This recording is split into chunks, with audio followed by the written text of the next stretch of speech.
Okay, my Mega Moto frame build project, whatever you want to call it, I'm finished, or as far as I'm going to go for, at least for now.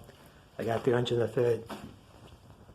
Had to cut the air cleaner box, whatever, just a little bit to clear the frame.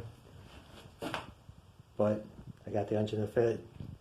The tires are a little smaller than what the Mega Moto comes with, but I'm fine with that. The handlebar's not as tall, but I think it's a little wider. And I wish it was taller, but I'm fine with that. I'm using a lever instead of a twist throttle, but again, I'm fine with that. I guess part of building from the frame is so you can make changes the way you want. I couldn't get the muffler to fit with the shield, but again, I'm okay with that too. The sprocket's only 65 tooth, a little smaller than what the Mega Moto comes with, but I don't need to use the chain tensioner thing. I still clear the frame, so that too I'm fine with. And I don't know, I guess that's about it.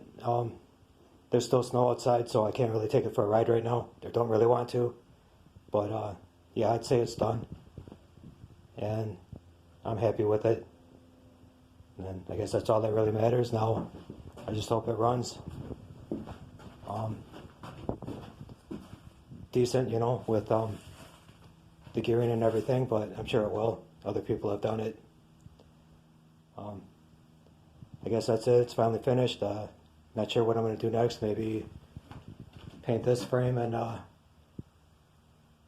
put that one back together, or maybe build another frame. I don't know, but there will definitely be something else to do. There's always something to do. That's it for now.